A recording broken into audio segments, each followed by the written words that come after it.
9th April morning 9:10க்கு record பண்ணிகிட்ருக்கேன். இன்றைக்கி gold rate குறைய போகுது. எவ்வளோ குறையும்னு பார்த்துடலாம். 14,100 நேற்று நம்ம ப்ரெடிக்ட் பண்ண ரேட்டு தான் ஜிஆர்டியில் ஃபிக்ஸ் பண்ணியிருந்தாங்க. 265 சில்வர், 92.67 இந்தியன் ருப்பி. ஸோ கொஞ்சம் வீக்காக இருக்குது.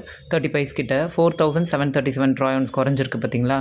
14,100. ஸோ இன்றைக்கி வந்து ஒரு 13,800 850 அந்த ரேஞ்சில் இருக்க வாய்ப்பு இருக்குது.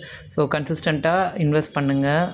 7% கோல்டு போனஸ் இருக்குது. என்னோடய சேனலில் டிஜி கோல்டு பற்றின டீட்டெயில்ஸ் எல்லாம் போட்டிருக்கேன். போத்தீஸோடைய ஸ்கீம்ஸ் எல்லாம் நல்லாயிருக்கு, கிஃப்ட் ஸ்கீமும் நல்லாயிருக்கு அப்படின்னு சொல்லிட்டு.